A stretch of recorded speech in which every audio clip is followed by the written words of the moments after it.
Coach Corey Wayne, and this is my video coaching newsletter. And the topic of today's newsletter is going to be inner game and sexual attraction. Well, I've got a really good success story here from a viewer who's been following my work for about 16 months, and he's been relentlessly applying the things that he's learning from me. He says he was always good at picking women up, but he was just awful at maintaining things long term. And so he shares what he's learned and what's changed about his game and how he's changed his belief system and the way he looks at things and how that's dramatically increased his success with women in his life. So I have a quote that I wrote on this topic, and then we're going to go right through his email.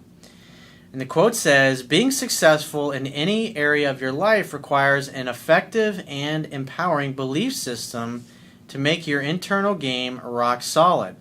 Having a strong inner game is essential to doing and saying the right things at the right times in negotiations, your career, your financial life, taking care of your body, your romantic life, and all of your relationships.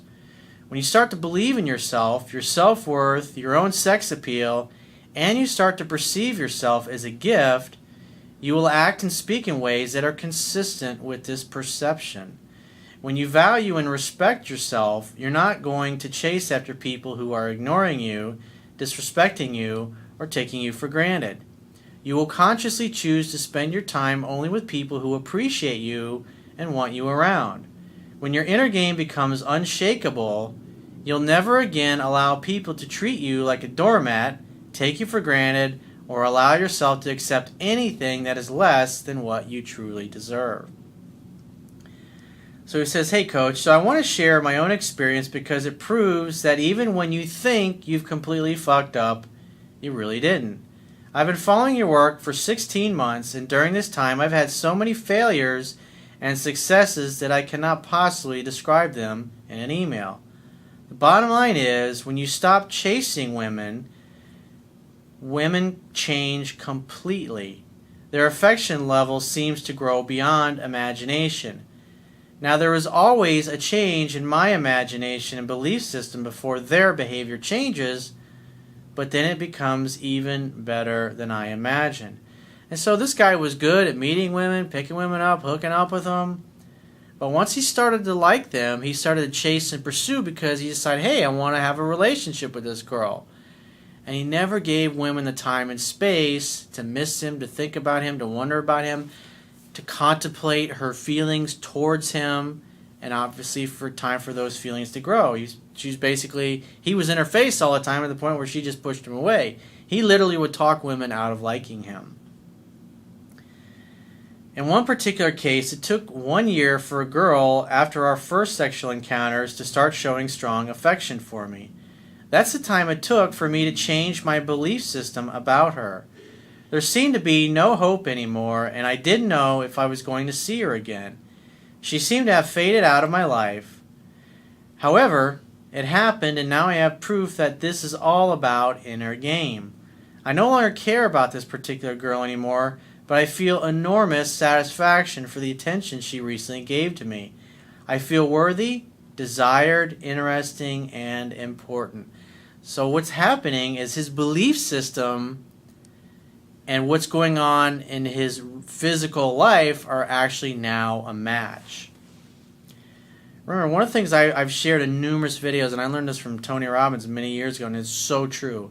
People will act consistently with who they view themselves to be, whether that view is accurate or not. And so he's changed the way he looks at things. He's changed just what he said. He changed the way he perceived her and looked at her. When he started perceiving himself as a catch and valuing himself and feeling that he was worthy, that changed what he said and what he did and how he interacted with her.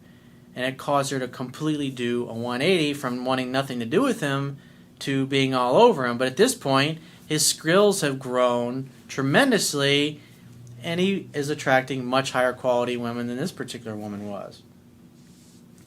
He continues on, "I've always been naturally good at picking up, and I pretty much always get laid on the first date, my choice. But if there was a principle that I really wanted to reinforce, it was the principle of not chasing anyone. I think that is the most important principle of your teaching, because even if you make minor mistakes, she is always hot for you because you are scarce. If you're a scarce commodity, you're a valuable commodity. It's just like money or gold or silver or real estate or some kind of oil. Anything that's scarce tends to have a lot of value. But if anything that's in tremendous abundance, well, it's really not worth a lot. It's like dirt. There's dirt everywhere on the planet. Dirt isn't worth as much as gold or dollars or anything else that has value for that matter. It's really about, if you perceive yourself as having self-worth, you're only going to go where you're valued and appreciated, and you're going to move away from people and circumstances where you're not valued and appreciated. But people who don't believe they have any worth or value, they're going to continue to be around other people who are not valuing them, because being around those people who don't value them matches their perception of themselves. It's a basic principle, the most important one, and that is what I've always instinctively applied with all of the girls I was successful with as a teenager. Now I've learned to apply it with any girl, and it's like a paradigm shift for me.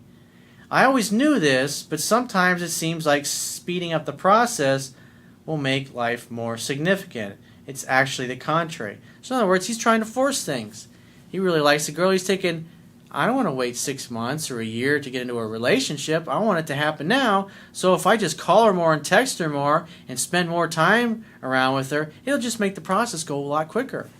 I mean, after all, that's what you see in the movies. It's like everybody in the movies is like in this mad fucking dash to the finish line to get the object of their affection to fall in love and want to be exclusive and get married and have babies and live happily ever after with a fucking picket fence and all that bullshit.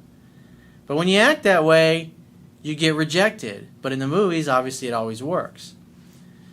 And what does that tell you about who's writing the script for those movies? They don't know what they're fucking talking about when it comes to the members of the opposite sex. The more you back off, the faster you get to really know the girl and the more time you save. Yeah, I mean, think about it. Once it becomes her idea and she wants to spend more and more time with you, it happens pretty fucking quick. It's so counterintuitive when you think about it. Less really is more when it comes to attraction and making it grow. It's like you got to think of it, and I've used this analogy countless times, you got to think of sexual attraction as like baking a cake in the oven. You put it in the oven, you got to let it bake for the time that it needs to bake. If you open the oven every 5 minutes or so, you're going to constantly let the heat out, and the batter is never going to be able to rise properly, and eventually it's going to get deflated to the point where you just ruin the cake altogether, and you have to throw it out and start all over. And the same thing happens when you're dating a woman. When you keep opening the door every 5 minutes, eventually she loses interest, and then she moves on to some other guy, or continuing to look for some other guy that knows what he's doing, and you have to start all over and find a new woman to work on. I write this email because I'm proof that it doesn't matter if a woman told you to leave her alone or to have a nice life. I wish you all the best. She tells you those things because that is how she feels in the moment, but you never know how she's going to feel today. Another day, she might be missing you. That's so true. That's why when somebody pushes you away, when someone basically treats you like, you know what, you don't really have much value to me. Not that they're going to say it that way, but when they treat you like they don't care about you and they don't really want you around and they seem kind of bored, the most powerful thing is to do nothing at that point. Is to look at the situation objectively and say, I don't like how that person was treating me. And you know what? If that's how they're going to treat me, I have zero interest in hanging out with them anytime soon. I'm going to move on with my life and go hang out with other people who are blowing up my phone and want me around. And when that happens, the other person who's like, I don't need you, and all of a sudden they're like, hey, I haven't heard from that guy in a couple of days. It's been like a week or so. Did he meet somebody else? Does he not care about me? And she starts thinking, well, I guess I was kind of bored, and yeah, I probably shouldn't have said that. Probably shouldn't have done that. He really was a great guy, and I wonder if I lost him. Oh my God, what am I going to do? She calls all of her girlfriends, tells them the story. I haven't heard from this guy in a week, and he was all over me last week, and I was kind of rude last time I was with him. I was kind of bored, and I guess maybe I took him for granted. Maybe I turned him off. Do you think I should call him? Do you think I should get in touch? Oh yeah, call him. Let him know that you're still interested. She gets on the phone or she sends a text. Hey, I was watching a movie last night, and there was a scene in the movie, and it reminded me of you. What are you up to? That's what women typically do. And the correct response is to say, hey, great to hear from you. I'd love to see you. When are you free to get together? And then you go and you hang out with her. You're going to have a much better experience when you allow that scenario to unfold versus the way she treated you the last time you were with her. And the same thing goes for friends. You have friends that take you for granted, or maybe you hang out, they get a little too drunk and they're a belligerent asshole or whatever, or maybe you got somebody that's a close friend, you spend a lot of time together and you get around a bunch of other people that he knows but you don't know, and he's kind of being a dick to you. You don't call him anymore. And then a week or two, hey man, what's up? We should hang out. It's like, oh man, I'm kind of busy. Maybe give me a call next week. And then the next time you're around, you can just say, you were a fucking dick to me last time we were out. I was like, and he's like, oh wow. And he realizes that if he doesn't treat you properly, you're not going to want to hang out and be his friend anymore. Same thing with women. Same thing in anything in life. If you got an employer that's not treating you right, you got to tell him, I don't like how you're talking to me. This is not cool. And if you're an alpha and you have the attitude, I can get a fucking job anywhere else I want, then you go and get that job. Then you can leave. But people that don't believe they have any value are just going to continue to stay there and tolerate that fucking abuse. No one will ever do or say anything to you that you don't invite them to do. So he says, even if she seems completely gone, if you two had something together and you still desire her and stop chasing her, she will miss you. She will only miss you as long as there's still attraction there, as long as there's still some interest.